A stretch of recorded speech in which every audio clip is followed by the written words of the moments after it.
Boa tarde, pessoal. Começando mais um webinar da Bliss.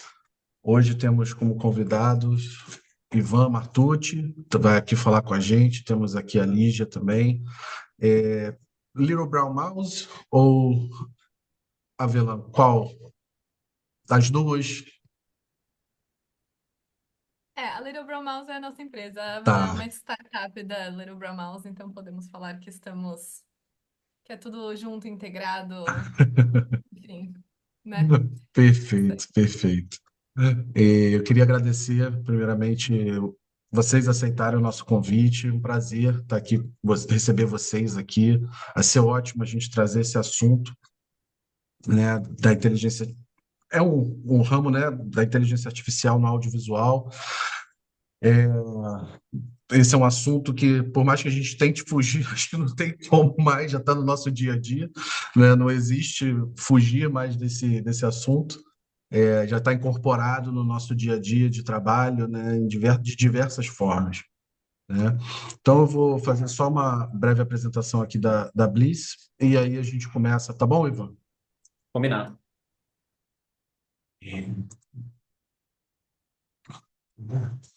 Bom, pessoal, fazendo aqui uma breve apresentação da Bliss. Nós somos a Associação Brasileira da Indústria Linguística, e o BLIS é em inglês, né? Brazilian Language Industry Association. O BLIS é uma jogadinha com o nome.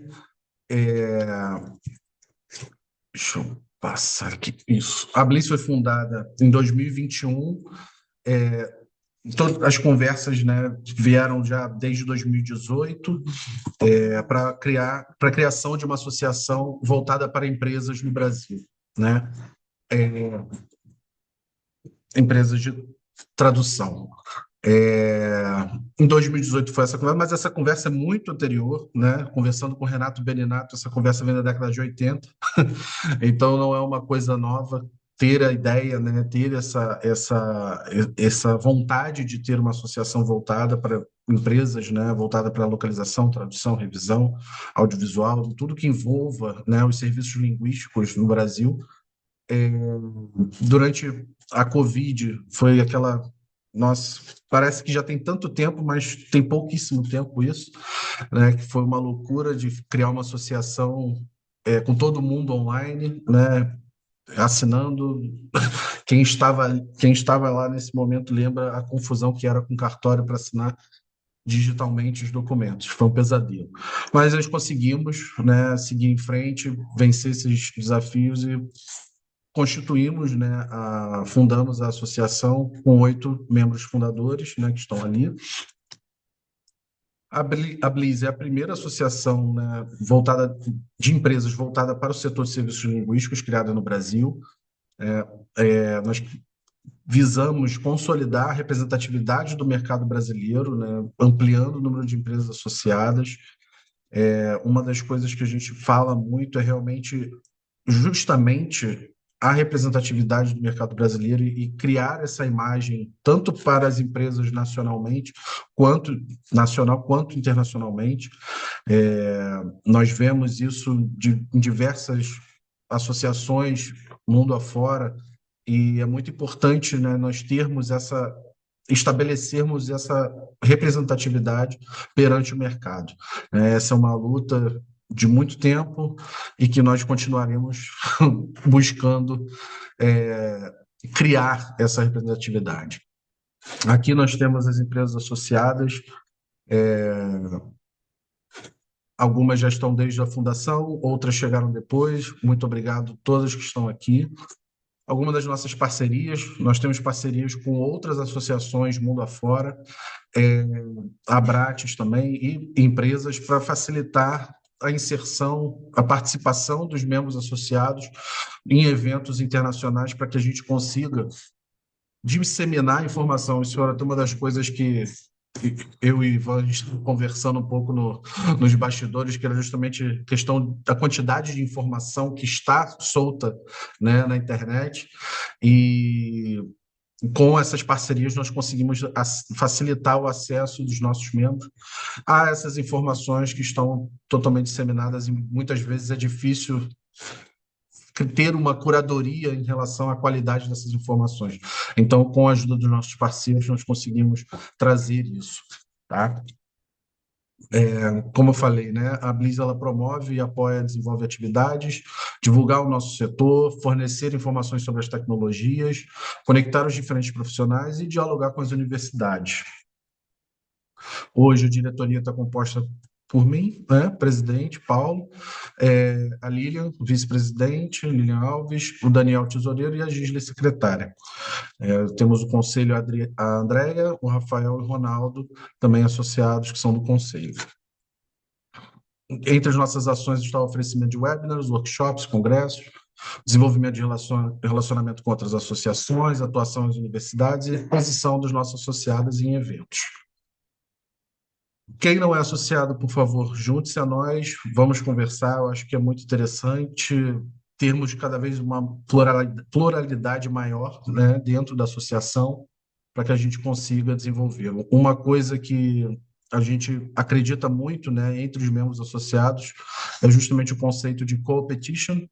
Sabemos que estamos no mercado, sabemos que estamos competindo, né, pelo lugar ao sol, mas dentro da associação, nós tentamos fazer justamente a disseminação de informação, compartilhamento de informação. Nós acreditamos que as empresas mais fortes geram um mercado mais forte e assim a gente consegue elevar o nível da nossa indústria como um todo. Sem mais delongas, vou passar a palavra para o Ivan Martucci, nosso convidado de hoje. Por favor, Ivan, fique à vontade, o palco é seu, deixa eu tirar aqui a minha apresentação. Obrigado. Deixa eu colocar aqui para compartilhar ou é você que volta? Não, você que bota Beleza. agora. Deixa eu colocar aqui.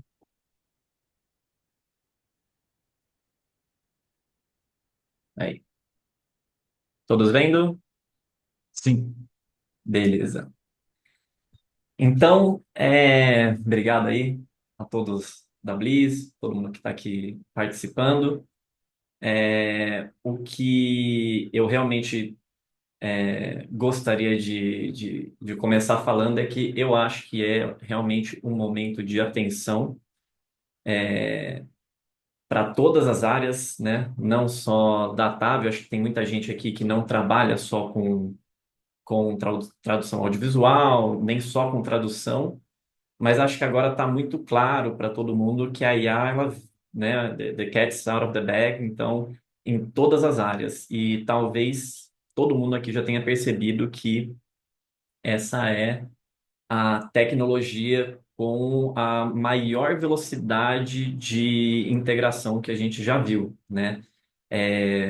Muitas pessoas associam com outras épocas, né? Com outros saltos tecnológicos que a gente teve, como a própria internet, que o pessoal faz muita comparação agora de bolhas, né? Da bolha .com, as redes sociais, né? E-commerce, mas a gente nunca teve uma integração tão rápida quanto a partir, eu diria, do chat GPT, né? As coisas começam um pouco antes, mas imagina, 2022, novembro, né? No último dia de novembro de 2022 até agora, olha a proporção que tudo isso tomou. Então, eu vou apresentar né, um pouco, eu gosto muito de, estava até falando, comentando aqui um pouco antes, que eu gosto muito de trazer um pouco do que é da fundação, né, do fundamental, do básico, para dar um salto para a gente entender algumas coisas que elas são do momento, né?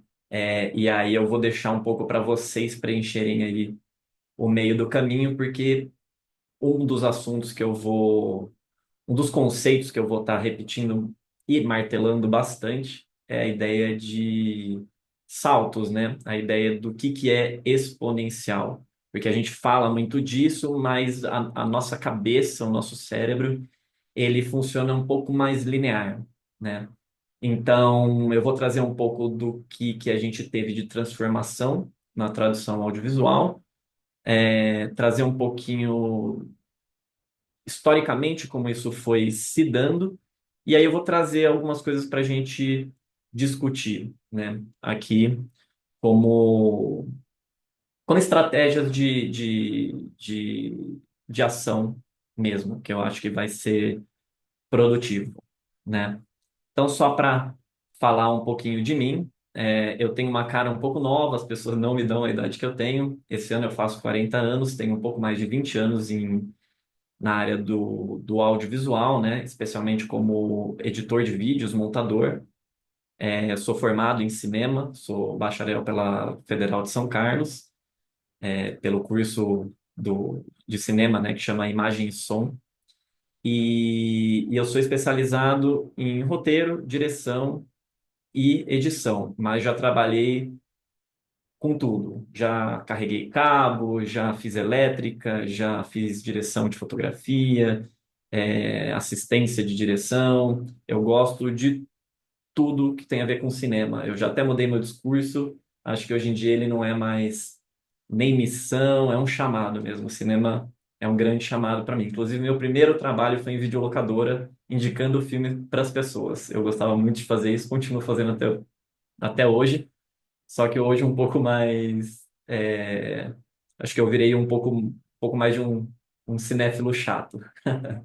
É, Na área técnica, desde que eu me interessei por vídeos, assim, que foi talvez lá com 6, 7 anos, com uma câmera mini VHS, eu já fazia stop motion com massinha, que eu gosto muito de artes, é, plásticas, visuais, então eu montava filmes com 2 videocassetes, né? Gravava, dava play, voltava, rebobinava, então sempre me interessei muito por essas coisas e até hoje é algo que me motiva muito, porque eu adoro resolver problema. Eu adoro ficar discutindo e tentando encontrar onde que aconteceu aquele problema para ir lá e resolver e talvez reconfigurar, né, como você olha para aquele problema, né?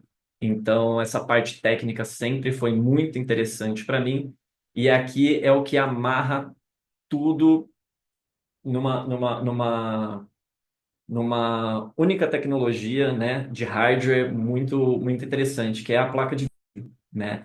Então, como alguém que também sempre jogou muitos jogos eletrônicos, a placa de vídeo é aquele processadorzinho de gráficos, né, muito rápido, que faz cálculos em paralelo e tal, e ajuda a gente a, por exemplo, exibir uma imagem em 3D na nossa tela, né? Para joguinhos de computador ou efeitos visuais, que são os CGIs. Na edição de vídeo também, para rodar vídeos, né? Que é aquela coisa que são muitas fotos por segundo em altíssima qualidade, você precisa ter uma placa de vídeo no computador. E a evolução da placa de vídeo, coincidentemente, tem a ver com processamento de inteligência artificial, né? Que precisa de muitos cálculos em paralelo. Então, a história do audiovisual técnico vai sempre estar conectada com placa de vídeo, assim como a inteligência artificial. E agora eu estou mais ou menos aqui no meu terceiro ano como, vou dizer assim, um pesquisador independente de inteligência artificial. Eu tenho um MBA em ciência de dados e inteligência artificial pela, é, pela PUC Rio Grande do Sul. E agora faz uns 2 anos, acho que uns 2 anos e pouquinho, que eu palestro, informo sobre inteligência artificial. Então, eu me sinto muito preparado para falar sobre o assunto, e é uma coisa que eu sempre tentei trazer desde o começo de forma transparente, porque a primeira palestra que eu falei sobre isso, eu lembro que a primeira palestra do evento dizia 9 coisas que a inteligência artificial nunca vai fazer. E a minha palestra, que foi acho que algumas horas depois, já falava que 8 daquelas coisas já estavam sendo feitas, né? Então, assim, eu acredito que eu posso trazer uma perspectiva um pouco mais fundamentada, não por usar ferramentas de IA, mas por entender tecnicamente como elas funcionam do zero, de um dataset, de um banco de dados, processamento deles, as técnicas de processamento. Eu dei aula na Forte, né, para a turma de gestão de projetos de tradução, e eu dei um pouco de fundamentos de IA, e o pessoal sabe como eu tenho uma tendência a ser um pouco mais técnico. Eu espero conseguir é, mastigar isso para vocês, para fazer esse salto que eu quero, né, do básico para o que a gente precisa entender, mas eu peço desculpas se algumas vezes parecer um pouco técnico demais, mas eu acho que vai ser importante se você conseguir prestar atenção e entender o que eu quero dizer, né? Então, e eu sou diretor de visão, né? Chief Visionary Officer e supervisor de pós-produção na LBM, na Little Brown Mouse. E a gente tem a nossa plataforma que é a nossa startup, que é a Avalon, que ela é atualmente um dos melhores serviços de automação para legenda, né? Para dar esse suporte para os tradutores audiovisuais, e que ela apresenta um modelo próprio que a gente treinou dentro, com o nosso conhecimento, né, que a gente vem adquirindo aí desde a década de 70 através da história de família da Lígia, que eu estudei na faculdade, são muitas convergências, né, e que foi muito útil para a gente trazer. Então, vamos começar. O que a gente tem no mercado atual de TAV, né, relacionado à inteligência artificial? A gente está falando de uma transformação tecnológica disruptiva, né? Porque a primeira vez que acho que todo mundo se deparou com a inteligência artificial ali a partir do ChatGPT e talvez tenha testado para ver como que era a capacidade de tradução, todo mundo deve ter se assustado um pouco, porque era muito diferente do que a gente tem, do que a gente estava acostumado. Não exatamente eu, mas eu conheço o trabalho das pessoas que fazem esse tipo de tradução com Cat Tools, ou até a grande piada foi traduzido pelo Google, né? Mas mesmo o Google foi um avanço. E o que o ChatGPT trouxe foi integrar isso de uma forma contextual um tanto melhor, né? Então, o que significa você trazer uma inteligência artificial para esse mercado? É uma automação, né? E automação significa várias coisas. Redução de prazos. Então, se uma automação qualquer, de qualquer área, ela faz mais do que 50% do trabalho, na maioria das vezes, você já começa a validar essa ferramenta para uso, né? Então, o problema é que normalmente essa automação ela é ao longo do trabalho, né? Não é, digamos, fez metade, agora você continua a partir daqui. São pequenos pedaços que você tem que arrumar. Então, quando você tem metade do trabalho feito e todo, né, espalhado ali, algumas pessoas preferem começar do zero, outras pessoas preferem ir trabalhando com o que já tem, porque alguma coisa ali já está feita para ela. Então, quando você aumenta ainda mais essa automação, essa precisão de automação, 70, 80% começa a compensar muito mais você pegar esse trabalho, porque a automação ela também costuma ser fazer essa parte que ela automatiza mais rápido do que um ser humano faz. Então começa a compensar muito para você reduzir prazos, né? Fazer essa entrega, tanto para você poder desfrutar mais do seu tempo ou pegar mais trabalho, né? Dependendo das suas ambições ou dos seus desejos pessoais, né? Eu vou falar bastante, acho que em relação a freelancers e pequenas empresas, né, como é o caso da LBM, porque a gente no final acaba sendo muito mais um aglomerado de freelancers, assim, né, do que exatamente uma empresa. O que a gente coloca, o que a gente consegue trabalhar como empresa são outros fatores que vão estar aqui também, e eu espero ajudar, né, pelo menos inspirar vocês a fazer isso também. A gente vai ter aqui, né, nos próximos anos um grande aumento assim de necessidade de tradução audiovisual. Por mais que você tenha automação, com certeza uma parte do trabalho vai aumentar, o que significa mais trabalho para todo mundo, mas aí como que vai ser essa relação é o que a gente vai precisar conversar bastante. É, eu trago que aqui no Brasil existe uma resistência, mas ela é uma resistência menor do que em outros lugares, tá? Para a adoção de certas ferramentas e serviços.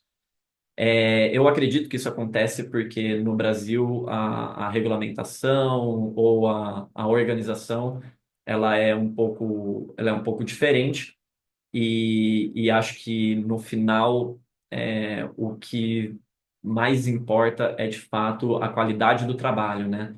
Então, se uma editora publica traduções feitas 100% para o IA, eu acho que vai ter um backlash, né? As pessoas vão entender, elas por conta própria vão parar de consumir. Então, não importa que a empresa está mandando embora todos os tradutores, porque no final a qualidade do trabalho é o que vai ditar o, o destino dessa editora, né? Por exemplo. É, então, uma das demandas que eu acho que vocês devem estar vendo acontecer é pelo aprendizado online, né? Inclusive, ele é muito parecido com aprendizados mais autodidatas, né? Porque agora você pode fazer isso, seja em aulas ao vivo, quanto em aulas gravadas, mas é muito mais o aluno, né? Quem está aprendendo que molda isso. E esse material, com certeza, ele vai precisar, desculpa, de tradução, né? Ou no mínimo transcrição, algum tipo de intervenção para que esse público expanda, né? É, o que eu acredito que vai ser muito importante é a gente pensar de fato no que significa ser, né, um tradutor, né? Eu, sempre que eu posso, eu falo que eu acho que tradução é uma arte, porque eu acho que assim, se você pudesse automatizar tudo, o que ia sobrar é uma subjetividade, é uma experiência da pessoa que está fazendo essa tradução. Então, eu acho que isso remete muito mais ao trabalho, a outros trabalhos que a gente tem certeza que são artísticos, como pintar, esculpir ou compor música, né? Do que um trabalho um trabalho extremamente mecânico ou industrializado, né? Mas como a gente está nesse sistema econômico que a gente observa, a gente vai ter sempre mercado, industrialização de tudo, inclusive, né, música, e aí a gente tem, então, sempre uma busca maior por reduzir custos, né, porque a gente está falando de lucro, né? Então, essa integração da inteligência artificial na tradução audiovisual, ela não vai só acelerar, ela vai trazer uma necessidade de reestruturação, né?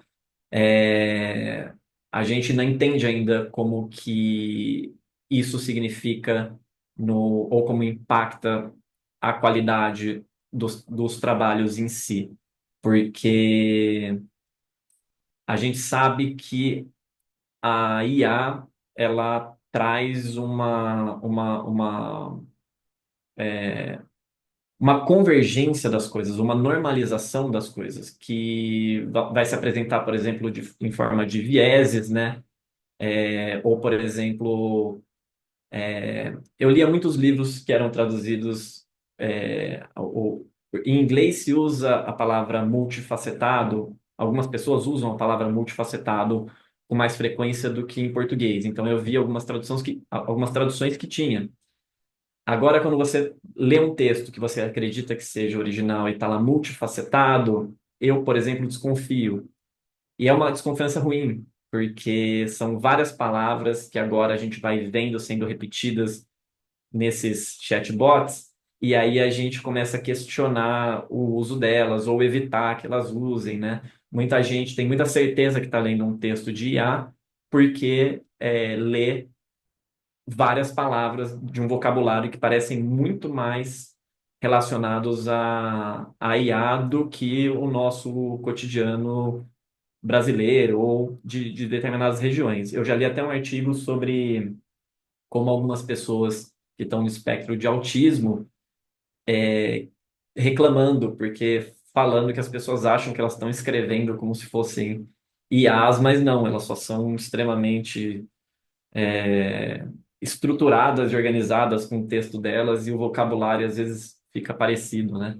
Então, esse tipo de reestruturação, ela vai acontecer às vezes sem a gente perceber, né? E, e uma coisa que acontece nessas automações de IA é a falta de padronização, né? Então, é,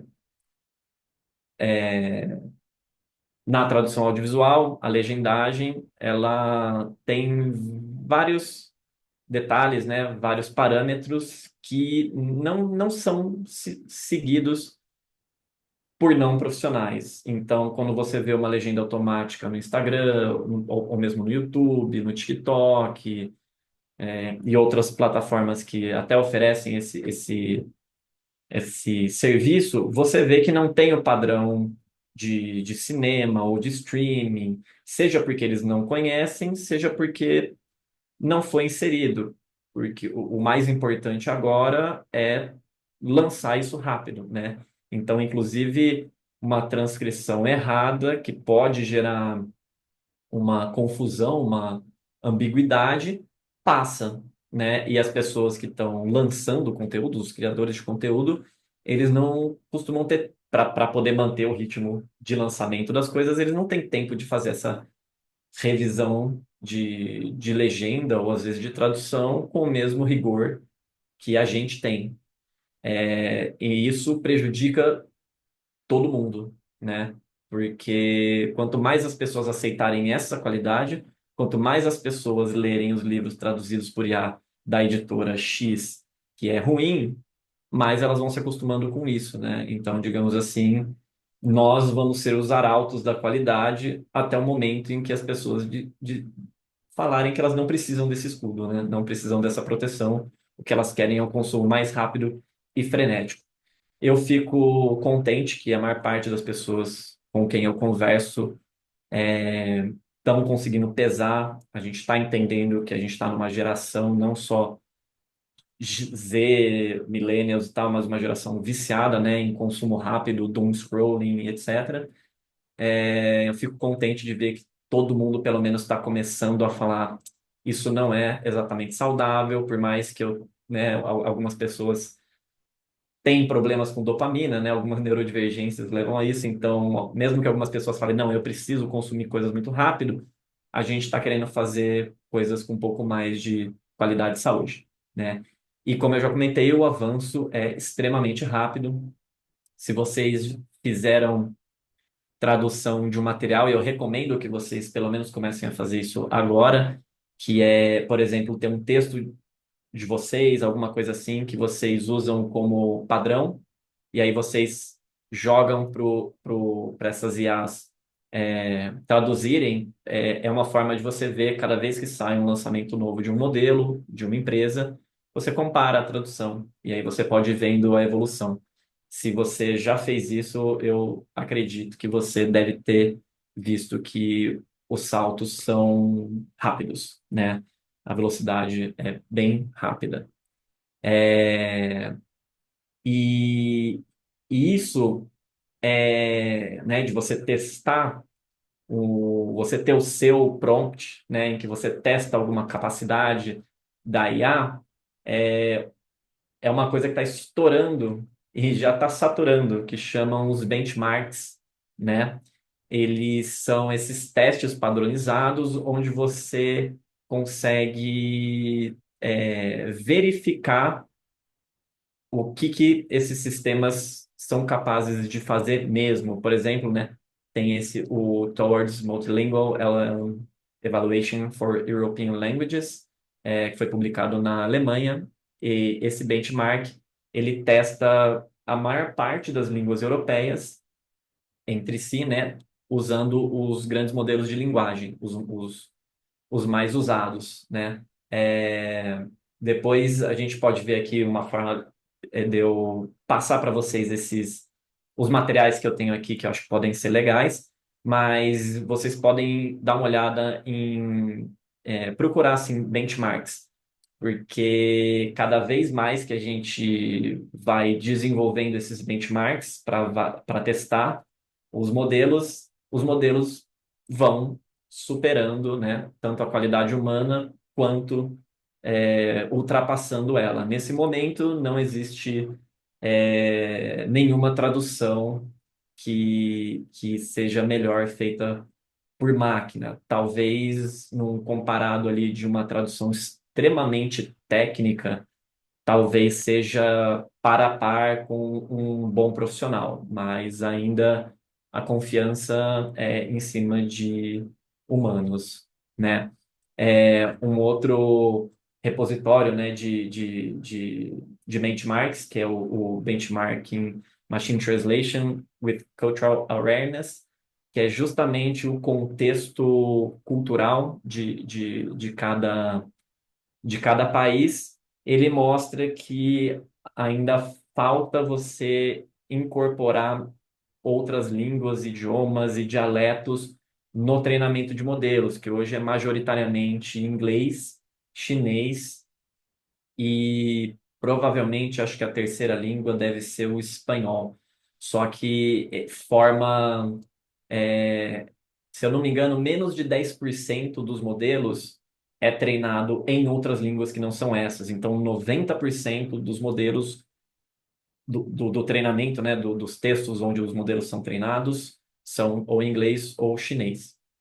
É, e, e só para vocês terem uma ideia assim sobre benchmarking, né, não em tradução, estão esgotados, basicamente, os benchmarks que a gente tem para avaliar, por exemplo, o raciocínio de modelos, né?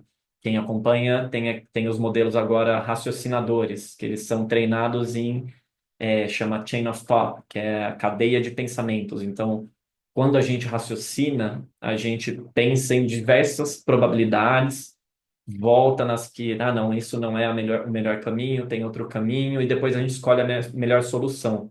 A gente faz isso com uma mistura de coisas, né? Tá? É o que a gente tem na memória, é o que a gente tem na nos nossos traumas, nos nossos, né? Em como que a gente aprendeu a fazer as coisas, e muita coisa de intuição, e também o que a gente aprendeu de fato na escola, né, de raciocínio, e existem mecanismos para gerar esses caminhos. São técnicas, né, que antes eram técnicas de prompt, né, antes era aquilo que você colocava no seu prompt com o ChatGPT, por exemplo, pense passo a passo, ou respire antes de fazer tal coisa e tudo mais, e aí agora entenderam que essas técnicas são todas extremamente semelhantes e você pode usar elas no treinamento em vez de você precisar disso no, no seu prompt. Desde sempre eu brinco que o engenheiro de prompt é a mais nova profissão que vai bater recorde de estar extinta, porque cada vez mais os modelos vão entender o que você quer, né? O que você pede sem que você precise elaborar muito, né? Então, Vale a pena sim investir em entender como funciona a engenharia de prompt, porque você vai entender como funcionam os modelos, como que eles pensam, né? Mas ao mesmo tempo é uma coisa que vai sumindo para o usuário, né? E, e, e mesmo aqui no Brasil, em questão de avaliações, é uma coisa que a gente não tem muito, né? A gente muito mais usa, porque a gente não desenvolve isso aqui no país, né? A gente não desenvolve modelos de inteligência artificial no país, então a gente acaba sendo muito mais usuário do que pessoas que pensam no que está sendo feito, para poder, por exemplo, produzir um benchmark brasileiro de tradução, né? Isso é uma ideia que, se alguém aí quiser tocar para frente, é muito legal, né? Não temos mesmo. Então, só para a gente entender bem brevemente como que a tradução, né, com IA funciona, eu diria que ela começa a ser mais abordada no começo desse século, né, com a tradução estatística, né? Então, o que que é mais provável de estar dentro de uma tradução, né? Então, a gente está falando de estatística, a gente está falando já de computador, né? Tanto é que a gente tem o Model 1 da IBM. Então, eu acho que seria como se você tivesse. O modelo estatístico é aquela analogia da sala chinesa, né? Onde você tem uma máquina que consegue fazer uma tradução de chinês sem saber chinês. Ela só entende estatisticamente qual que seria a melhor solução para determinado contexto. Então, eu imagino assim, como se fosse você pegar um texto para traduzir, né, com um dicionário, e baseado no que você já viu, você consegue dizer para cada palavra que você está traduzindo qual que é a maior probabilidade de estar sendo usada a primeira definição da tradução, a segunda definição, ou a terceira, e etc., né, de acordo com o contexto aprendido. Então, seria a versão estatística.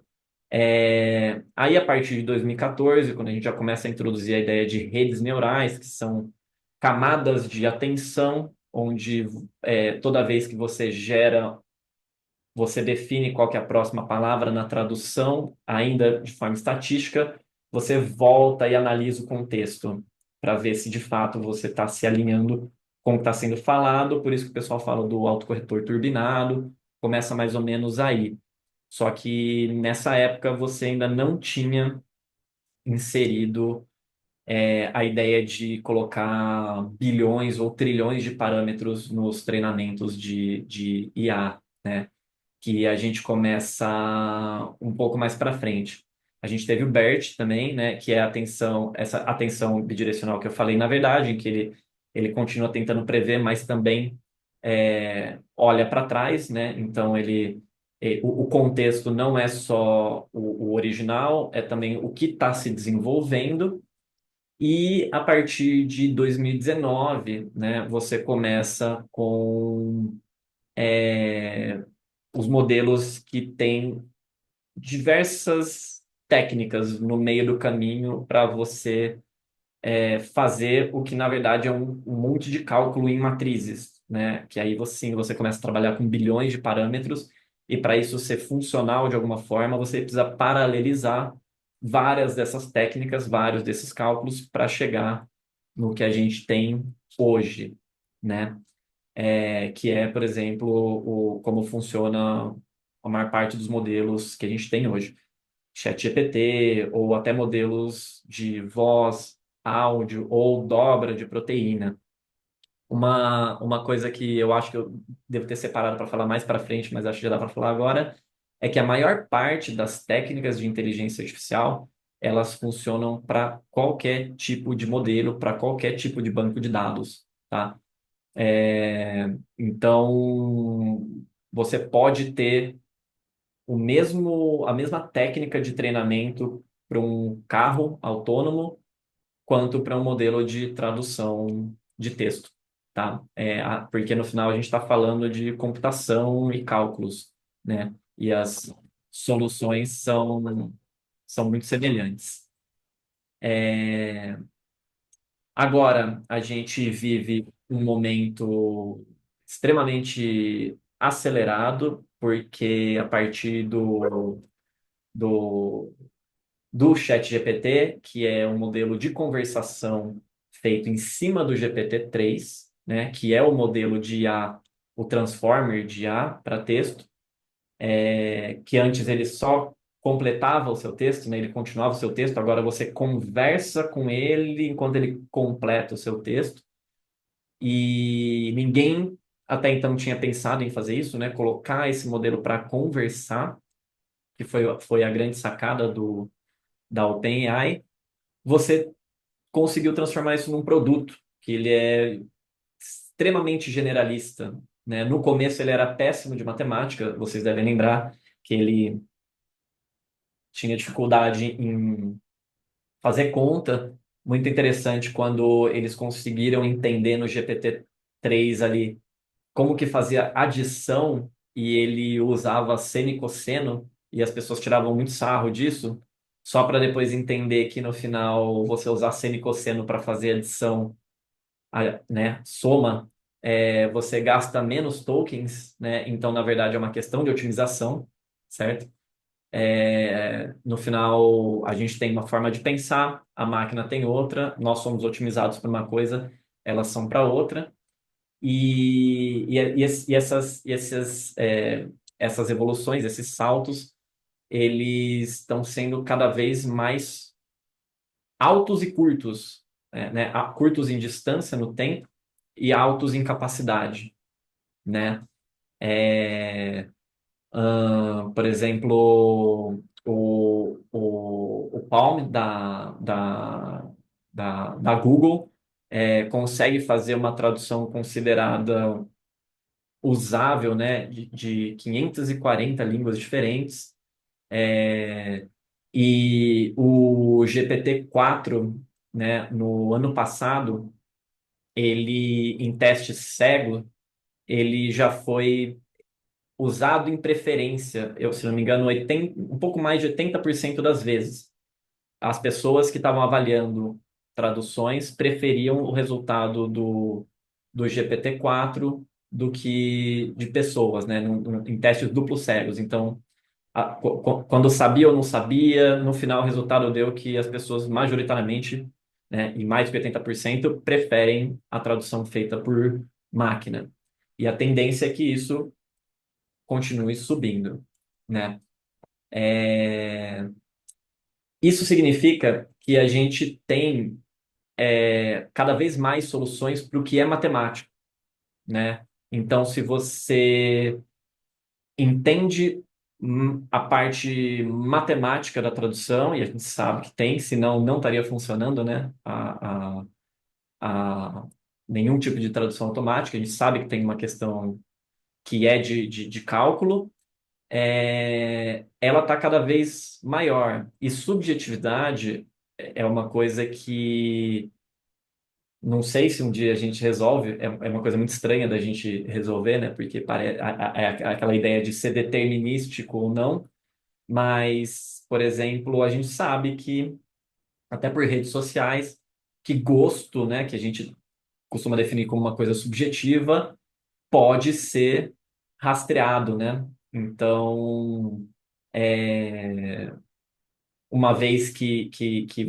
você tá, né, você se sente uma pessoa presa em redes sociais, é porque o algoritmo matemático de subjetividade já te captou, né? Já te roubou a atenção. Então, apesar da gente não ter tudo muito bem definido do que é subjetivo em termos matemáticos, ainda deve ter ali ainda muita coisa para chamar resolver, né? E, e quando você aumenta o seu modelo matematicamente, então quando você escala ele na força bruta mesmo, eu já vou explicar melhor como que isso se dá, você aumenta consideravelmente a qualidade, além de propriedades que emergem, que antes não eram vistas, não eram nem esperadas, elas aparecem, você aumenta a qualidade de outras coisas que você estava analisando, né? Então, para a parte matemática, a gente tem várias técnicas, mas neste momento, as scaling laws, que é a lei de escalabilidade, é o que é, né, mais predominante, e elas são divididas em três. Vou dar só uma passada por cima para vocês entenderem. E a parte subjetiva, ela pode talvez estar mais ligada àquilo que a gente comentou, de os modelos não terem sido treinados em tantos contextos culturais ou textos mesmo das línguas, idiomas, dialetos e outros materiais de cada uma dessas origens. Eu tenho certeza que, por exemplo, se você treina 1 bilhão de parâmetros em inglês, 1 bilhão de parâmetros em chinês, 1 bilhão de parâmetros em português, e, né, em dados nessa mesma quantidade, a gente poderia chegar em automações de tradução muito maiores, mas, né, tem algumas restrições para isso, que são os clássicos da onde você vai arranjar esses dados, onde você vai colocar esse data center para ele poder puxar toda a energia, da onde vai vir toda essa energia, né? Então, as leis de escalabilidade, elas têm a ver com três fatores, né? Um deles é quantos dados você tem, né? Então, quanto mais dados você tem na força bruta, né? Ou seja, eles podem estar desorganizados ou não, eles podem ser sintéticos ou não, né? Ou seja, dados produzidos por IA, aumenta a qualidade do seu trabalho. A questão toda é que você precisa fazer um malabarismo entre esses três mecanismos que eu vou falar. Então, é a do dados de treinamento, quantidade e dados sintéticos aumentam sim a qualidade.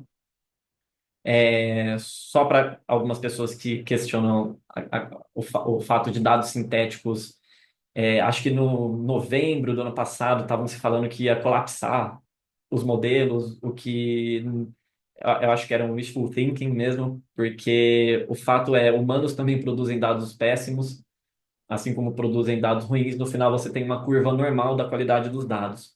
Quando você produz dados sintéticos, você pede para produzir dados que são acima da média, você elimina os dados ruins e mistura tudo isso, você tem duas curvas normais que se juntam no meio do caminho, mas essa curva ela vai para frente de qualidade do que eram só os dados humanos, né?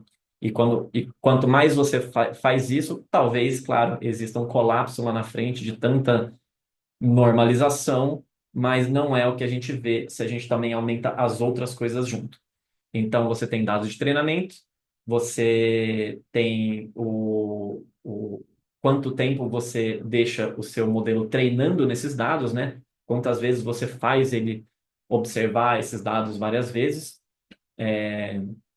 Claro, tem uma perda ali, né? Ele não é uma curva em crescendo, né, exponencial, logarítmica, mas ela aumenta sim. Então, o que os laboratórios de inteligência artificial costumam fazer é pesar quanto tempo deixa, e aí para aumentar as capacidades em 1% você tem que deixar o dobro do tempo, não.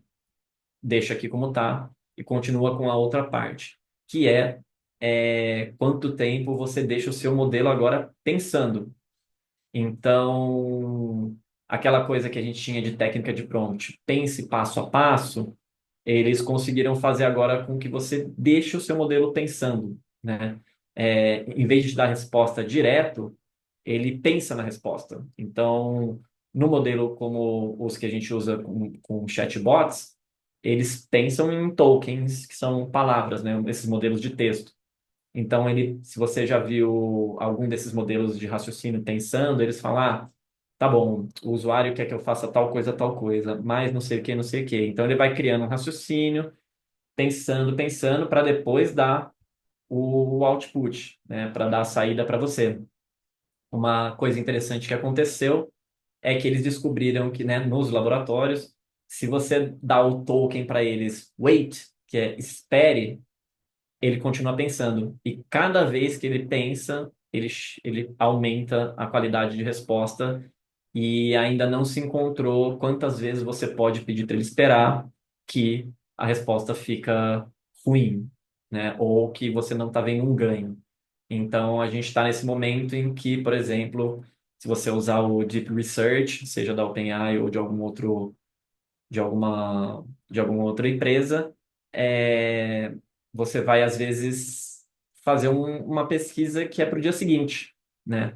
Então, e isso vai trazer uma qualidade, um salto muito maior. Então, você tem essas três frentes que precisam estar se equilibrando, né? Que são dados, tempo de treinamento e tempo de processamento, né? Eu coloquei aqui as leis de Moore porque há uns 2, 3 anos atrás ela tinha sido dada como falecida, né? A lei de Moore é o quanto você consegue miniaturizar o processamento de informações, né, no computador.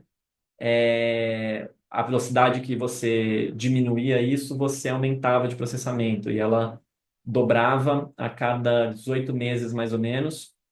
Só que agora a ideia, né, quando o Moore propôs isso, né, não é uma lei, como a lei essas leis de escalabilidade não são leis, são ideias que basicamente funcionam como lei empiricamente, mas a lei de Moore agora também, ela antes achavam que ela tinha morrido porque não dava mais para miniaturizar os transistores, mas agora se descobriu que você pode otimizar o design de microchips, né? E você não precisa mais fazer eles numa superfície, né, bidimensional praticamente. Agora você pode fazer um stacking deles em 3 dimensões e agora a gente está falando mais ou menos de a cada 12 meses você quadruplicar as capacidades de computação. Então, é um pouco mais assustador do que a lei de Moore era, né?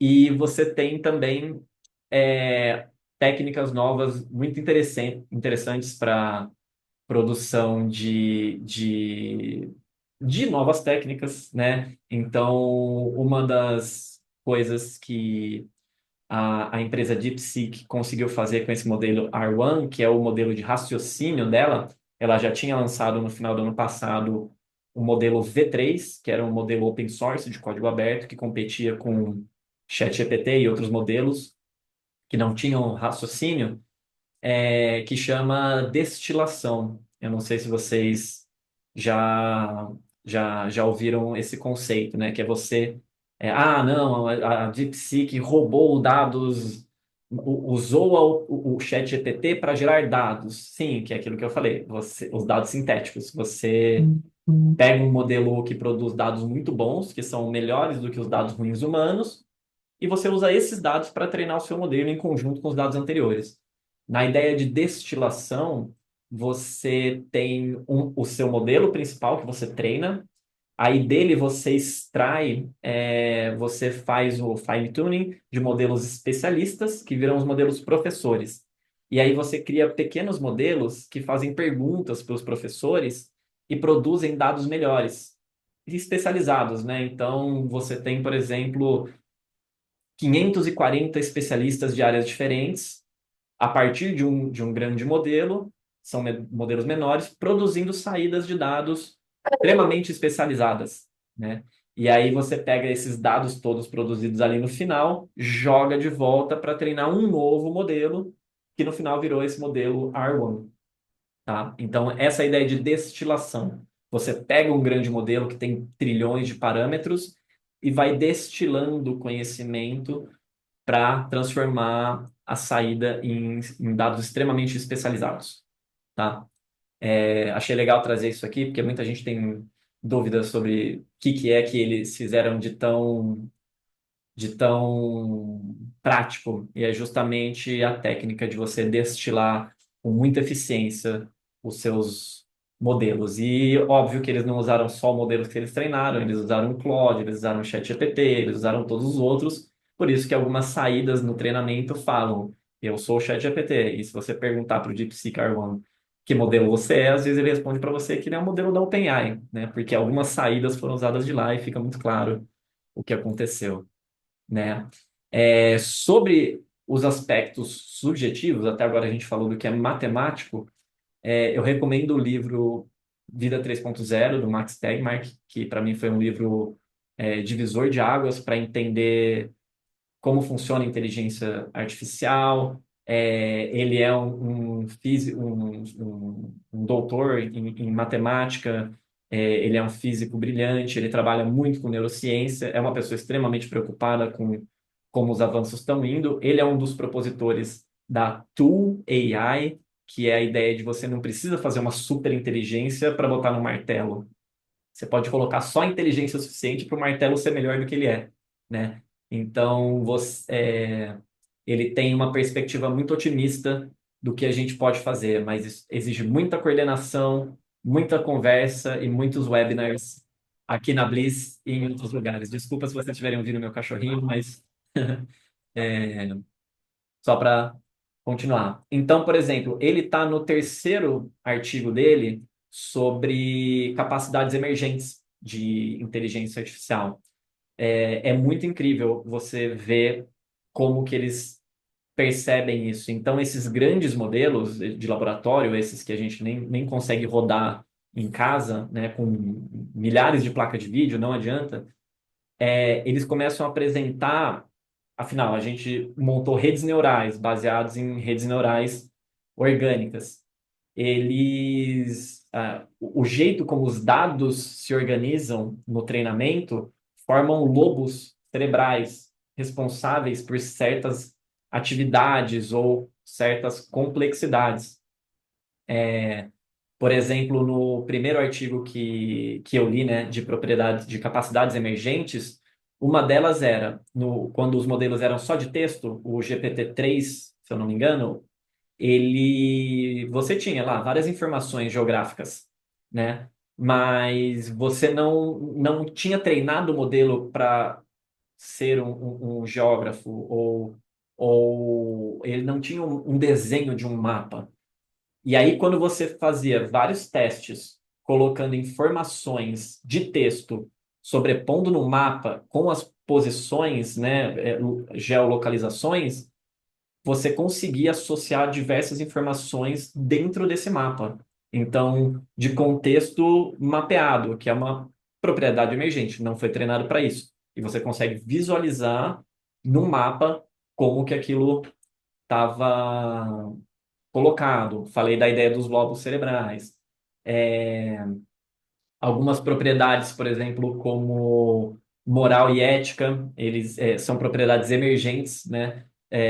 Porque ele está treinando no nosso conhecimento humano, em que a gente divide, coloca várias formas de você pesar isso ou não, e ele começa a se reconstruir muito parecido com a forma como a gente enxerga o mundo, né? Porque basicamente o modelo ele ele funciona como se fosse o nosso cérebro mesmo, né? Se você pegar de um ponto de vista matemático para falar do subjetivo, as coisas estão no seu cérebro, mas elas não são coisas no seu cérebro, né? Não tem uma maçã dentro do seu cérebro. E aí, se eu peço para fazer a ressonância magnética, né? Criar uma imagem da atividade cerebral, e eu peço para você fazer uma meditação e se concentrar em uma maçã, a gente pode até reduzir as regiões que são ativadas por isso, mas a gente não vai achar a maçã lá, né? Então, a gente começa a ver isso também nos modelos de inteligência artificial.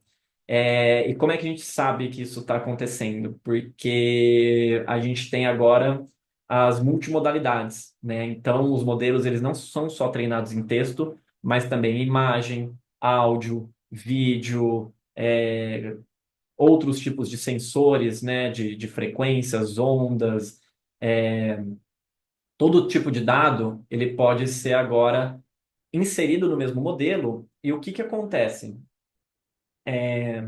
A gente vê uma convergência desses modelos. Se você conseguisse achar a palavra Apple dentro do modelo, né, então ela vai, esse modelo ele é um espaço latente com milhares de dimensões, mas se fossem três dimensões, você acharia lá a palavra Apple no eixo XYZ, né? 0, 3, 4 e 5. E aí, o que está mais próximo da palavra Apple? Provavelmente vai ter a empresa, né, de computação ou a própria fruta, cores relacionadas à fruta Apple, né? Então, quando você está fazendo uma interpretabilidade mecanicista, né, que é o que é uma das coisas mais difíceis de você fazer para entender como funcionam esses modelos, que é você cutucar lá e ver os números flutuantes em matrizes acontecendo para você poder definir onde está Apple e o que que Apple significa para esse modelo, é quase uma questão de física, né? Porque é relativo. A palavra maçã está a uma certa distância da palavra Apple, porque é próxima, porque são palavras significam a mesma coisa no mesmo idioma, mas tem outras coisas próximas dela, né? Que é o caminho que os tokens fazem na hora que ele está sendo estimulado, né? A engenharia de prompt estimula os tokens a percorrerem um certo caminho, de token a token, né? E isso tem a ver, o contexto modifica a distância entre as palavras, né? Então, essa ideia de uma convergência. E quanto mais sensores, mais significados, mais dados a gente coloca e deixa ele pensar, mais próximo do que a gente considera real se torna a definição que o modelo dá para aquele token, para aquela palavra.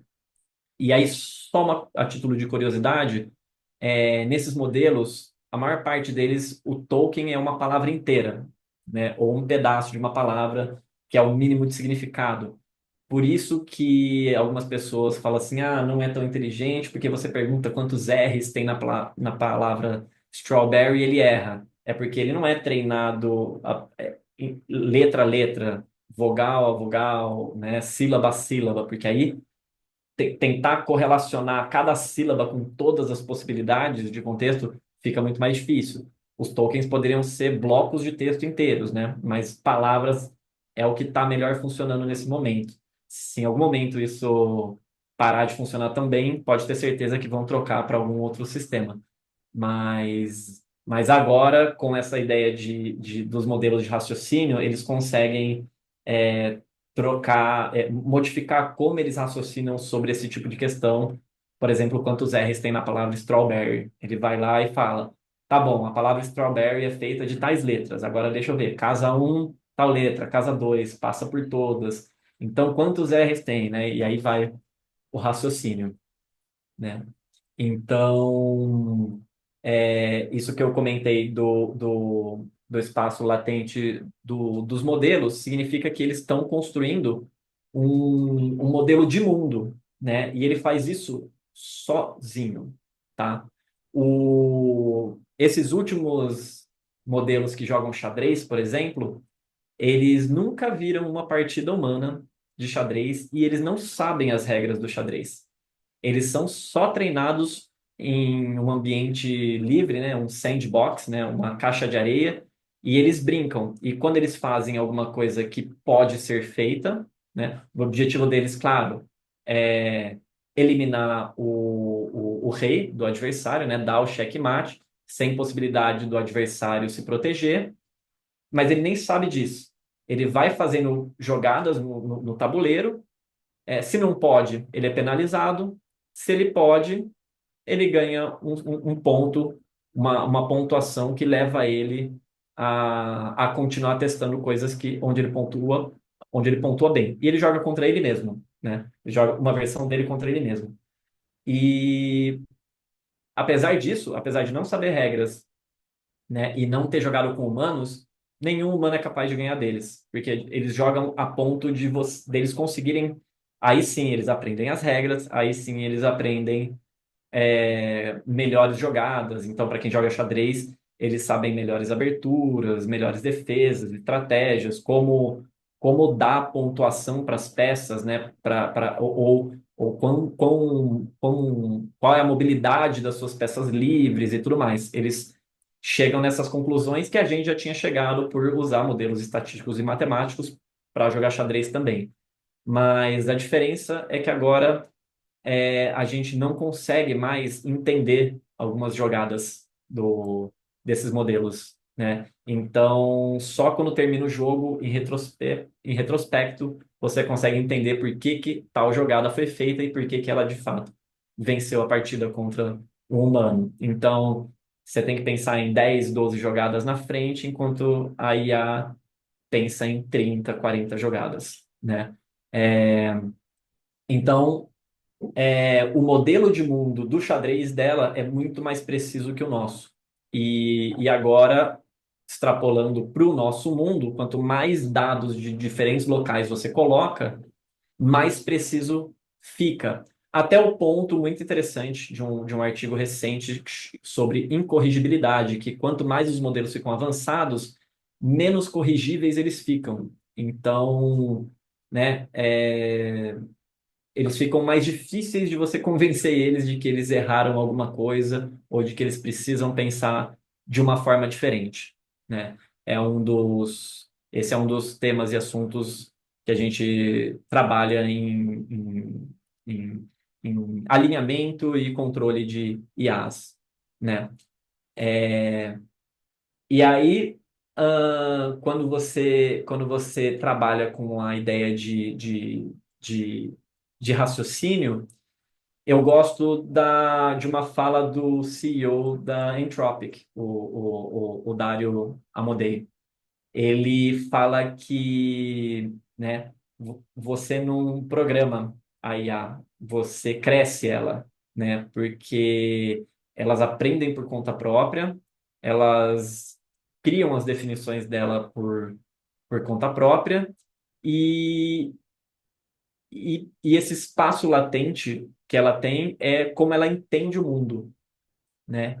E, inclusive, uma das discussões mais recentes sobre, por exemplo, as IAs vão ter consciência ou não, no momento a gente já não consegue mais definir se tem ou não, porque, de fato, elas conseguem criar esse modelo de mundo e se colocar nesse mundo, né? É, tem uns testes interessantes que é, por exemplo, você tira a foto da conversa e manda para ela e pergunta: o que que é isso? Ela fala: é sua conversa comigo. Entende? É uma coisa assim que parece boba e simples, mas já é algo que começa a fugir do que a gente entende, né? Por exemplo, se você está numa sala, eu coloco e eu ponho um vídeo para você e aparece você no vídeo, por mais que você não esteja vendo câmera na sala, eu falo quem é, você fala assim, acho que sou eu, né? Então, ou aponta para um espelho e tudo mais. São testes que começam a ficar confusos para gente poder definir, mas que eu acho que são muito interessantes para a gente continuar, porque a partir do momento que o modelo possa apresentar algum tipo de subjetividade, talvez ela possa contribuir com áreas que a gente considera especialmente subjetivas, né? Então, falei, né, do modelo de raciocínio, expliquei como que funciona o modelo a ideia de destilação, né? É, acho bem legal para quem gosta de fuçar nessas ideias, é muito interessante ver como funciona. E aí agora a gente entra em algumas coisas que já estão sendo aplicadas, né? Por exemplo, IMAX. IMAX tem o projeto Mars 5, que é de tradução em tempo real na sala de cinema. Então, o filme está sendo exibido na hora e a tradução dublada está sendo projetada nas caixas de som na hora. Isso significa a redução de todo o trabalho anterior, né? Eu não consegui ver os resultados disso, então eu não sei qual que é a qualidade, mas eles anunciaram esse projeto com essa intenção. E isso é o que eu falo de isso reestrutura muito como que a gente lida com o nosso trabalho, né, de tradução, seja tradução tradicional ou tradução audiovisual. A própria Meta tem o modelo Seamless, né, onde você, que é de tradução em tempo real, especialmente para feito para, por exemplo, atendimento médico, quando você tem um lugar ou uma zona de conflito, onde o médico é estrangeiro, ou um local onde tem muito imigrante e o médico não fala o mesmo idioma, né? Ou para qualquer outra necessidade de tradução instantânea, né?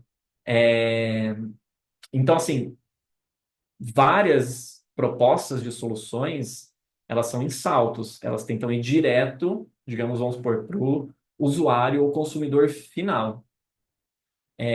E aí a gente mais ou menos entende o impacto na qualidade, né? Precisa de um tanto de atenção aí. Eu não acho, minha opinião pessoal, eu não acho que eles vão conseguir resolver isso, tá? Eu não acho que é um projeto é, bom para agora. É uma coisa que mais para frente talvez vá fazer sentido, né? E só como exemplo, né, as ferramentas de sincronização automática para legendagem e tudo mais, hoje elas chegam muito perto de 90%. E elas fazem isso em 10 vezes mais rápido que o tempo do material inserido. Eu sempre trago de exemplo o meu caso, que eu trabalhei muito com transcrição, uma época que, claro, a máquina não fazia isso, e eu sempre transcrevi muito rápido. Eu já cheguei a transcrever uma vez e meia o tempo do vídeo. Então, um vídeo de 1 hora, eu transcrevi ele em 1 hora e meia. Eu acho isso bem rápido comparado com outras pessoas que me falam o tempo que elas levam para transcrever. Mas eu jamais conseguiria fazer 60 minutos em 6 minutos com 90% de precisão, né? Então, por exemplo, é o que eu trago essa história em 2022, quando eu fiquei extremamente preocupado com para onde estava indo tudo com relação à inteligência artificial. Eu achei que isso ia vir realmente do jeito que veio. Eu chamei uma reunião de emergência e falei, gente, ou a gente vai ter que ficar consumindo o que os outros fazem para poder competir, ou a gente vai negar, fingir que nada disso está acontecendo e que alguém vai resolver para a gente, o governo vai proibir, alguém vai fazer alguma coisa e a gente vai voltar para o que era antes, ou a gente tenta entender como isso funciona e tenta fazer a nossa versão, a nossa ferramenta, que foi o que a gente fez, né, através da Avalon, e orgulhosamente, né, nós somos top benchmark, né, dessa automação, que eu acho que é uma solução muito boa, porque a gente deu um passo a mais em resolver uma questão matemática, né, que as outras empresas ainda não tiveram acesso, provavelmente porque nós somos especialistas em vídeo, especialistas em tradução, casamos tudo isso e agora também somos especialistas em IA. E aí esse benchmark é um que a gente fez mesmo, onde a gente fica ali com uma porcentagem bem à frente das outras empresas, né? No geral, esse é um benchmark que chama SubR, que ele testa a versão humana contra a versão automatizada e te dá o quanto faltaria para você terminar o trabalho. Então, eu falo assim, né? Eu brinco que eu tenho certeza que tem uma pessoa no mundo que é apaixonada por transcrever. Tenho certeza. Essa pessoa, infelizmente, tá com os dias contados, né? Ou ela vai fazer isso como um trabalho extremamente artesanal. mas como tradutores audiovisuais, eu gosto muito da ideia de que os esforços sejam mais para o lado artístico, mais para o lado subjetivo e o foco possa ser na tradução, na qualidade da tradução em si. Então, eu acho que é bom que a gente tenha essas ferramentas que fazem parte do processo, mas que você sempre mantém o humano na transmissão da próxima etapa, né? E eu acho que isso é importante. Então, acho que vale a pena entender que isso está acontecendo e vai ficando cada vez melhor, né? E aí é que a gente entra nesse novo paradigma, que é se alguém já conversou com um engenheiro de automação ou essas pessoas que trabalham com automação, a ideia é sempre essa, né? É mais barato, mais rápido e melhor. Quando você cumpre com com esses três parâmetros, você não volta mais atrás, né? Se algo é feito, né, mais barato, você reduziu seus custos operacionais. Se você faz mais rápido, você entrega, o seu prazo de entrega é mais rápido, você pode fazer mais trabalhos, ou a empresa que precisa disso pode produzir mais produtos, né, para isso. E se você faz melhor, aí sim é a hora que você tem a 100% de automação, né? Que é, como eu estava falando, da preferência de tradução. Ela está mais ou menos ali nos 82%. Para mim, isso significa que o ChatGPT é um tradutor melhor que 82% das pessoas que se consideram tradutoras, né? Isso é preocupante de várias perspectivas. Uma é, será que a gente está formando bem os nossos tradutores, estamos dando atenção para essa educação e capacitação? Ou é a velocidade de, de capacidades que está cada vez mais rápida, né? Uma coisa entre os dois é o que a gente consegue ver, né? Então, a gente pode falar, assim, de quais são os desafios e preocupações agora que temos. Privacidade e segurança é sempre uma questão, porque quem produz esses dados, quem detém os direitos desses dados, né? A gente sabe que a OpenAI vasculhou a internet inteira para usar essas informações, o seu Fotolog, os seus posts de Orkut que estão lá no Web Archive, eles estão lá, foram treinados, né, pela OpenAI. A gente sabe que ela treinou em dados open source e sabe que ela treinou também em dados que não são open source. Para vocês terem uma ideia, eles desenvolveram o Whisper, que é inclusive acho que é uma das melhores, um dos melhores modelos de transcrição, né, de áudio para texto que existem.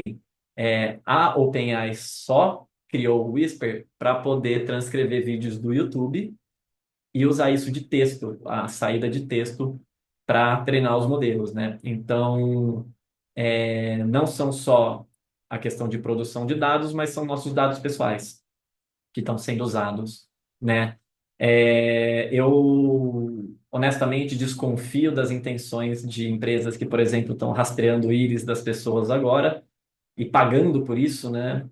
Eu acho que talvez a gente não tenha total noção do para onde o que vai ser usado para esses dados. A gente sabe que tem sistema de saúde que quer usar isso para não poder, né, fornecer os cuidados que a pessoa necessita, enfim. Aí acho que vai de cada um. É, a gente tem a questão de qualidade, que eu já citei, porque eu tenho medo de que a nossa preocupação com qualidade não seja uma preocupação geral. Então, aí eu me pergunto sobre propósito mesmo, né? De que adianta a gente querer fazer as coisas com qualidade, ter paixão por isso, porque uma coisa que eu acredito muito, talvez que diferencie de muitas outras áreas e relacione muito mais com arte, é que o tradutor é uma pessoa apaixonada pelo trabalho. Eu vejo isso. As pessoas às vezes largam outras profissões para virar tradutoras porque é uma coisa de paixão, e essa paixão ela precisa ser valorizada, né? Então a gente precisa muito educar não só clientes, mas o público em geral sobre o porquê da qualidade disso, né?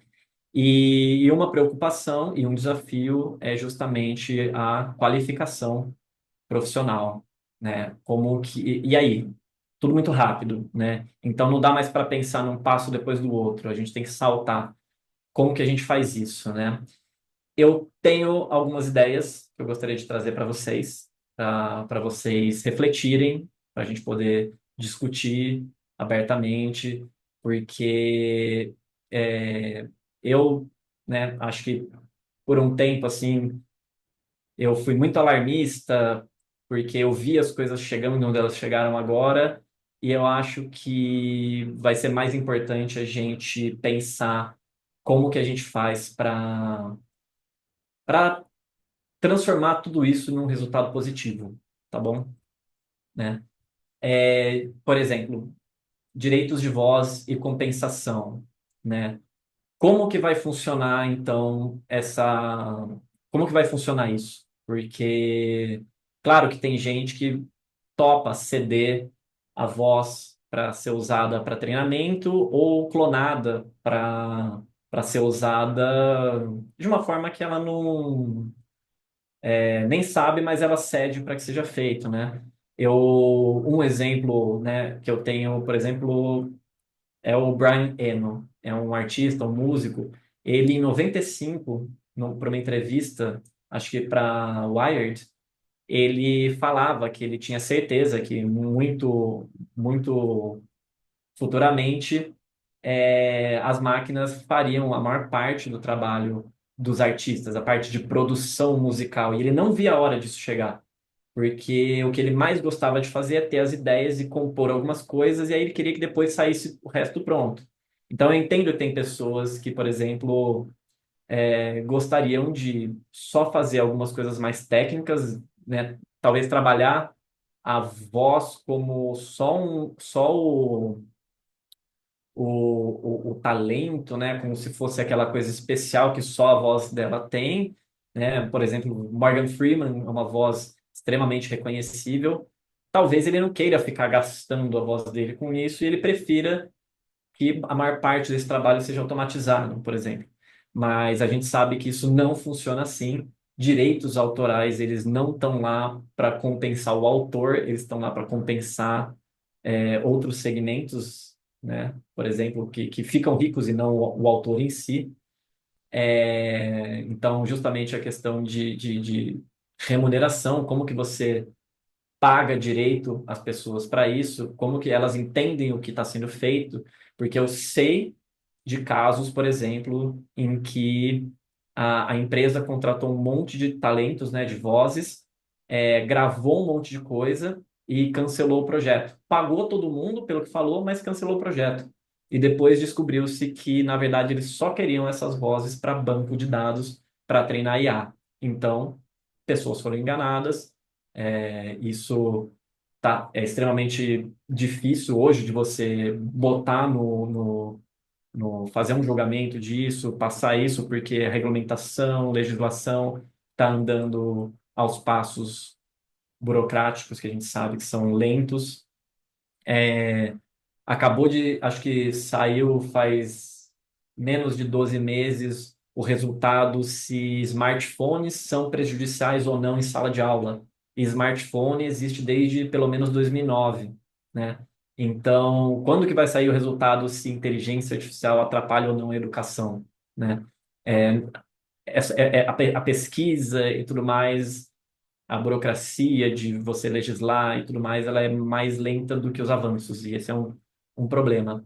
E aí, claro, a gente tem uma questão ética, né, que é como que você barra ou evita deepfake ou clonagem de voz, porque tudo isso não leva não só a gente estar discutindo aqui questões do futuro da tradução audiovisual, mas a gente sabe de questões de segurança pessoais, então pessoas imitando outras pessoas, né, dando golpes e tudo mais.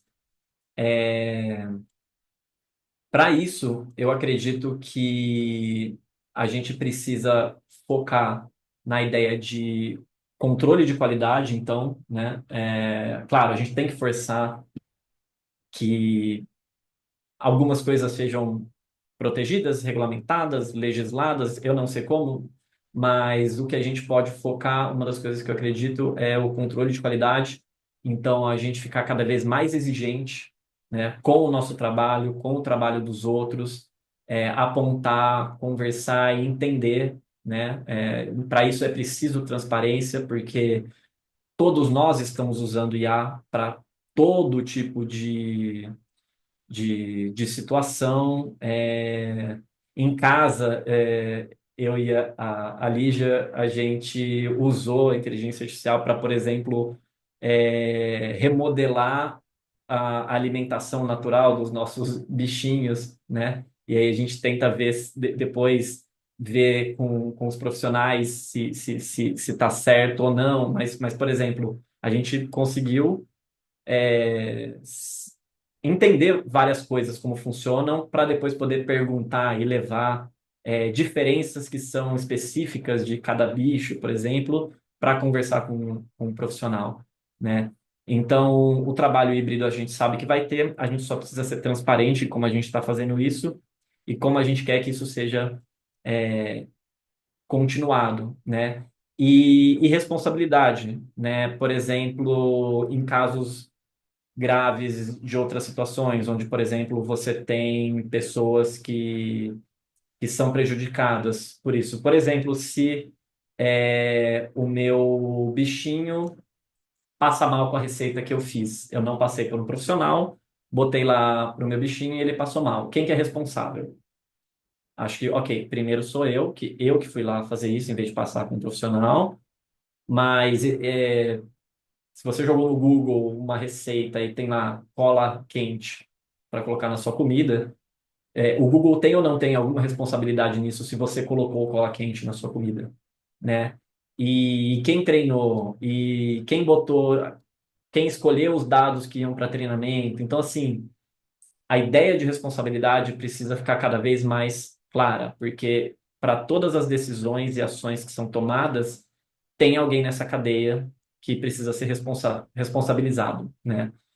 No caso de uma empresa que contrata freelancer, é, passa pelo freelancer, passa pela revisão, passa pela empresa, entrega para o cliente disponibiliza, né?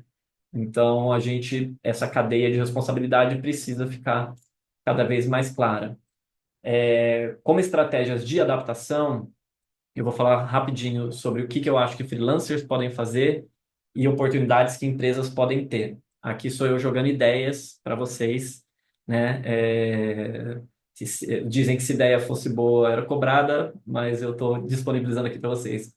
Quer falar alguma coisa? Tá bom. Então, eu diria para freelancers, eu acredito que o mais necessário nesse momento é capacitação. Então, vai ser muito claro. Usar o maior número de ferramentas que estão à sua disposição, pagas ou não. A gente chegou no momento em que ferramentas gratuitas são tão boas quanto as ferramentas pagas. Vale a pena ir lá e testar, para você ver o que compensa para você. Às vezes até entender o que é feito com as informações que você põe nessas ferramentas, óbvio.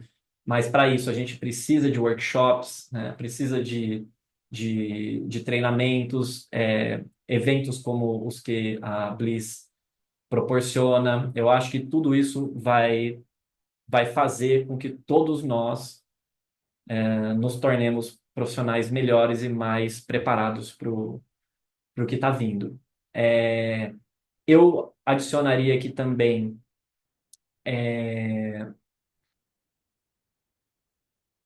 ser mais generalista, tá? Tentar olhar mais para outros campos, porque a gente está no momento de integração de informação, e informação, ela não é especializada, informação, ela não é verdadeira, informação é um sinal de alguma coisa que precisa ser entendido, né? Então, a gente deve sim se especializar em várias coisas, mas é importante também estar com a mente aberta para ideias mais gerais, né? Tanto é que a ideia de uma inteligência artificial geral, ela vem quando ela é tão abrangente que ela é boa em tudo, né? E aí, assim, individualmente, para a gente conseguir competir com qualquer ideia de uma inteligência artificial geral, seria nos tornarmos cada vez mais inteligências naturais gerais, né? Para empresas, eu acredito numa mudança de infraestrutura. Eu acho que as empresas precisam começar a trabalhar mais com a ideia de ter a IA em vários fluxos, todos eles dominados por humanos, supervisionados por humanos, mas já pensar em como transformar o que a IA acelera em algo que pode ser escalável, porque o que vai acontecer é justamente isso. Vamos entender assim, se tem redução de custos e fica mais rápido, o melhor que uma empresa pode fazer é absorver mais trabalhos, mais projetos, e com isso contratar mais pessoas, né? Mas a gente não tem certeza de que só porque alguns trabalhos, algumas profissões vão sumir, que novas ou muito mais vão surgir, muito menos dentro do que a gente ficou a vida toda trabalhando, estudando, ou até que foi prometido para a gente que com todo o nosso esforço e dedicação, você seria recompensado, tá? Isso é muito importante.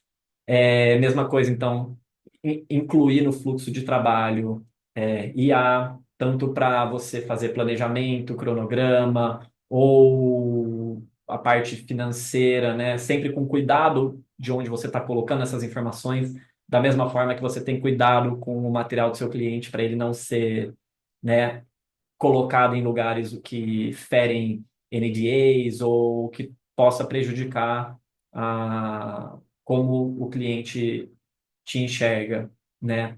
É, Se a sua empresa tiver a capacidade de integrar algum especialista em IA, eu acredito que é o momento, né? Várias empresas já estão lá com o seu CIO, né? O Chief AI Officer, porque o trabalho da IA, ele é generalista, como eu falei, então ele vai otimizar todas as áreas. Tudo que for gargalo vai ser possível de você desentupir e você conseguir melhorar esse fluxo. E ter alguém especializado nisso vai ser importante, independente do seu tipo de empresa. Pode ser uma empresa de atacado, pode ser qualquer coisa. Toda empresa, a partir de hoje, deveria ter um especialista em IA, pelo menos para atualizar todo mundo lá dentro e pesquisar dentro da área que a empresa atua o que está acontecendo, né?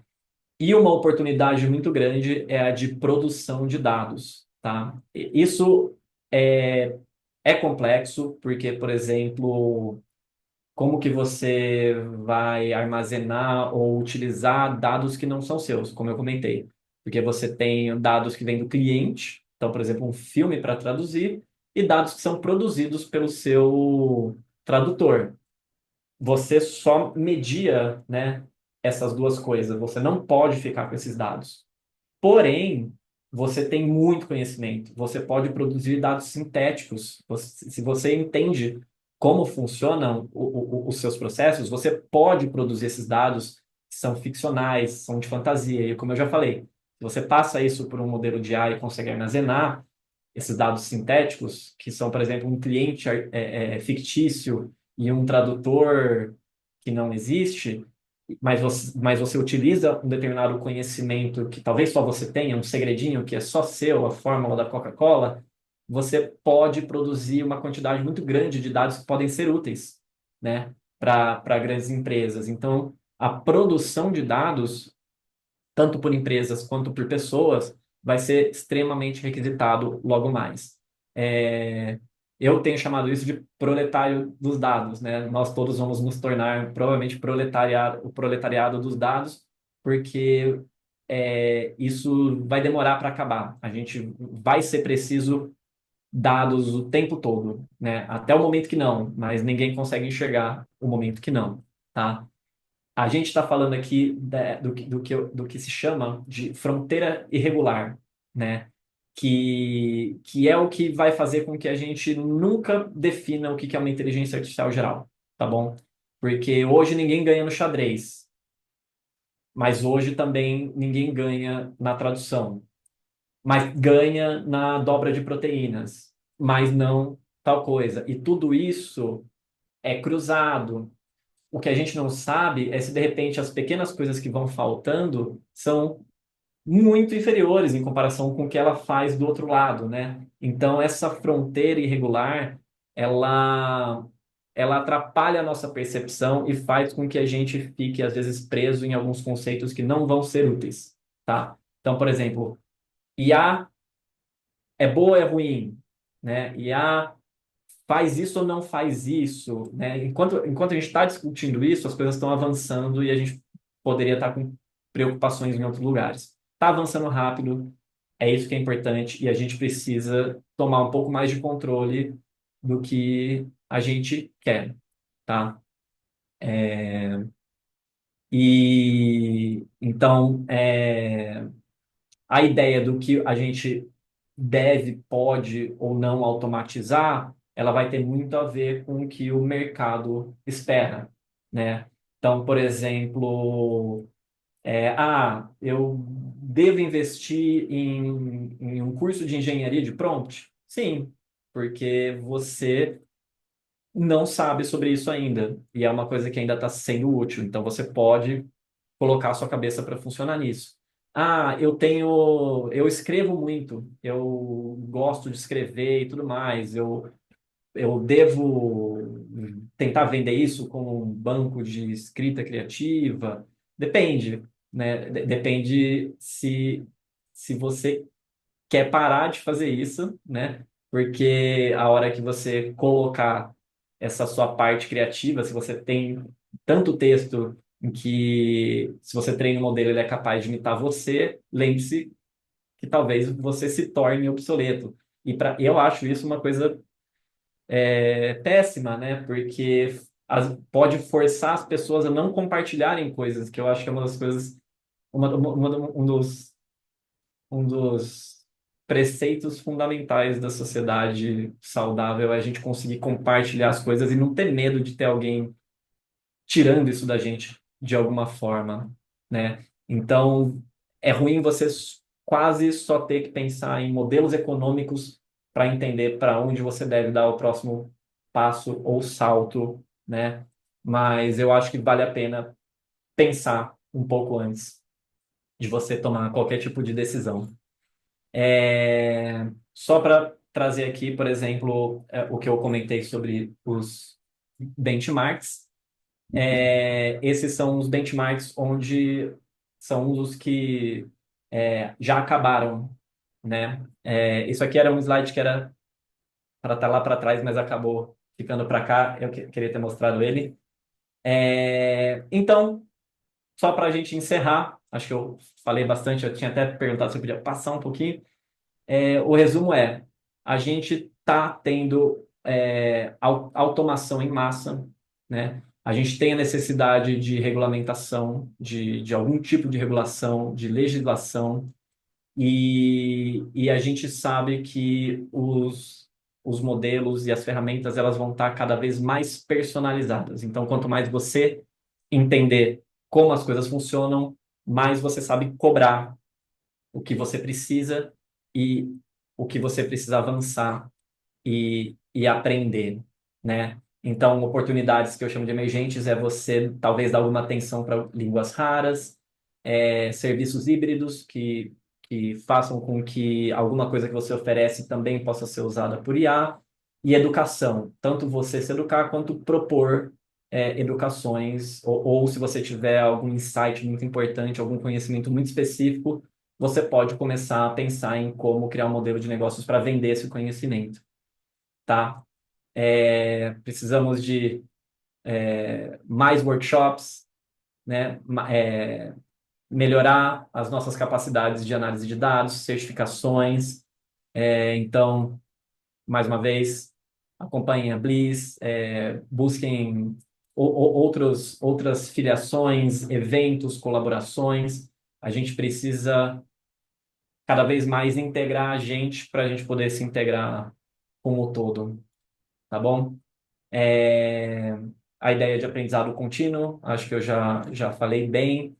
E eu tinha deixado aqui algumas preocupações comuns, mas eu acho que a gente pode abrir para vocês trazerem. O que você acha? Vamos abrir aqui? Bom, muito obrigado, Ivan. Foi realmente assim, bem completa.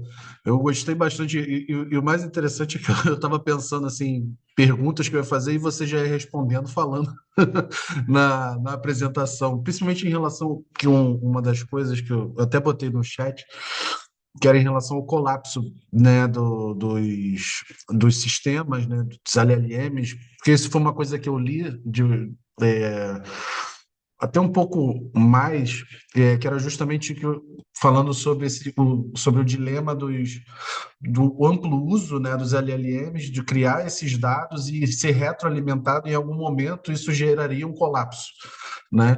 Mas você já até falou que isso provavelmente não acontecerá, né? Nesse momento é um mito, né? É, Porque eu acho que é o que eu falei, é um wishful thinking, porque em novembro é, a Apple mesmo lançou um relatório, acho que em outubro, falando que modelos de linguagem não conseguem raciocinar. No mesmo momento em que saiu o modelo de raciocínio da OpenAI. Então, assim, entende? Imagina quanto tempo ficaram pesquisando, enquanto isso, estava se fazendo esse modelo sim. que gerava isso. E fica muito confuso, porque vira mito, vira desinformação. Então, você mesmo citou hoje, como é que era a frase Assim que a do... tecnologia ela está andando mais rápido do que ontem e mais lento do que amanhã. Mais ou menos isso. Exatamente. Então, esse é o pior estado em que a inteligência artificial estará, né? E se você vence aquele paradigma de mais rápido, mais barato e melhor, você não volta atrás, né? A gente não volta.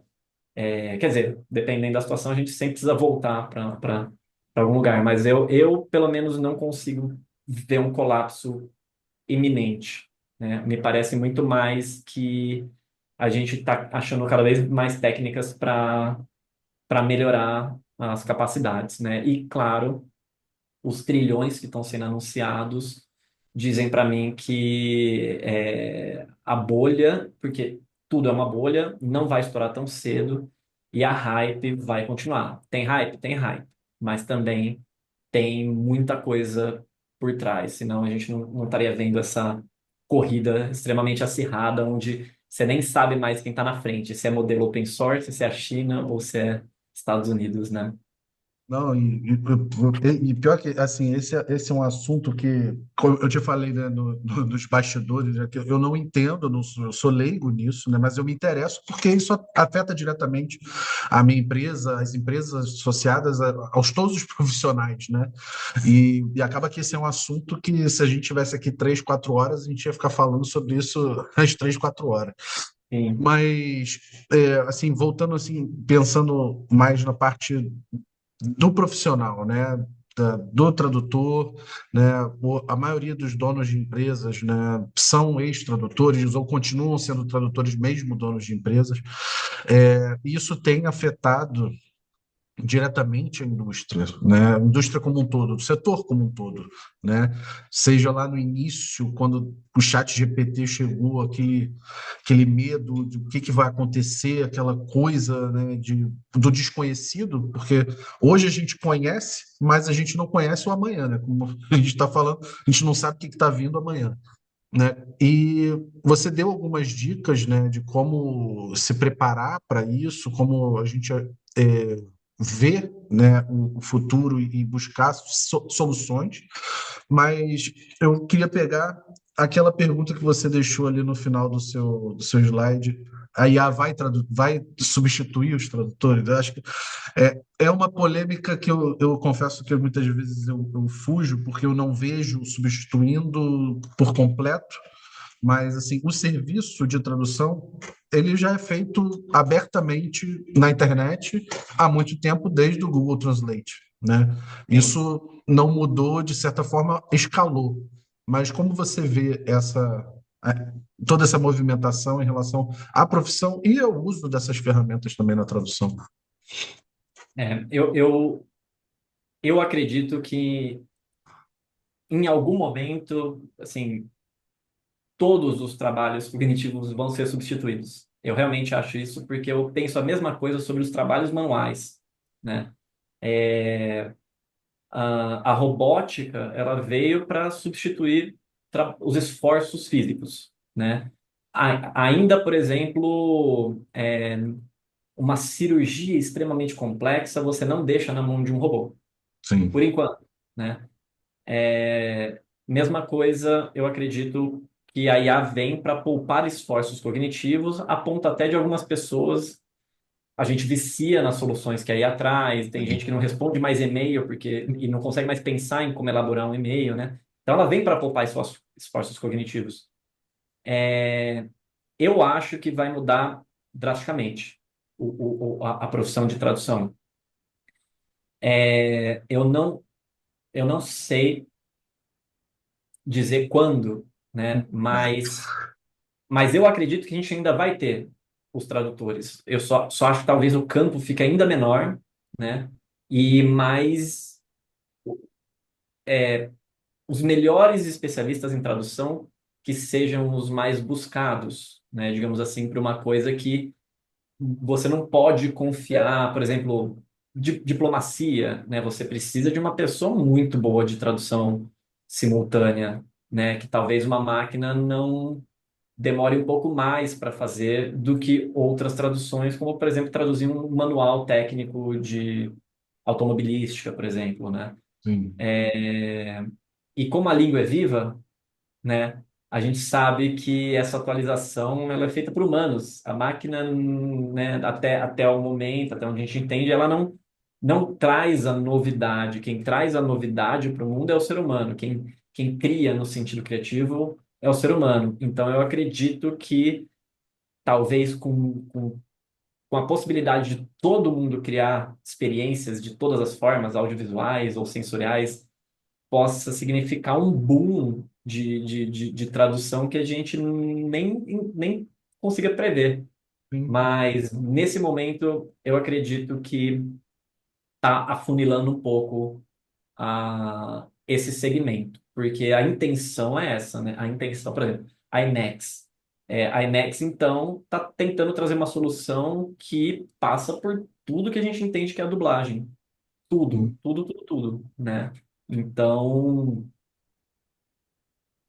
eu diria que em algum momento vai acabar, mas eu não sei quando. Realmente bem complexo e é mais difícil ainda ver, né, esse tipo de tipo ter a visão desse futuro sem ter a noção de como se preparar, quer dizer, ter a noção de se preparar assim, mas a noção do tempo, né? Porque o É, tempo ele dita bastante. E você comentou em relação a poupar esforços cognitivos, né? Desde a invenção, desde que chegaram os smartphones, eu não lembro mais um número de telefone, porque está tudo ali, né? Eu lembrava, eu sabia de qual os telefones, hoje eu não lembro os números de telefones de ninguém. Bom, isso é um assunto que eu gosto muito e eu gostaria de poder ficar aqui batendo papo, mas a gente está chegando a 2 horas já de webinar e acho que a gente precisa. Muito tá bom. obrigado, tá, Ivan? Foi ótimo, gostei muito. Sério, sinceramente, eu queria que a gente tivesse mais tempo para poder debater aqui, conversar. Eu gosto muito desse assunto. E tudo que você trouxe foi muito legal, foi muito bom. Queria agradecer Valeu. você, a Lígia, por aceitar esse convite. E é isso, pessoal. Vamos nos mantendo, vamos nos comunicando, vamos nos reinventando evoluindo, né, para que a gente continue sempre entregando inovações, entregando qualidade e trabalhando nesse setor que é incrível, que todos nós amamos. Eu Muito agradeço bem. muito Vai. você, a Bliss e ao tempo de todo mundo, né? Eu sei que eu passei um pouco do previsto, assim, então eu agradeço o compromisso e a atenção de todo mundo e eu espero ver todo mundo aqui conversando mais. Também estou super aberto aí, se quem quiser conversar por fora, tirar dúvidas, assim, eu sou uma pessoa muito, muito acessível. Ótimo. Obrigado, gente. Um ótimo dia para vocês. Fiquem atentos às nossas redes sociais, tanto da Little Brown Mouse e Bliss. Se vocês quiserem, coloca aqui no chat o arroba de vocês, das redes sociais. Isso, bom, perfeito. Aí, quem puder, pode ir seguindo. E aí, é isso, gente. Um ótimo dia. Adeus, tchau, tchau. Vou fechar aqui. Som.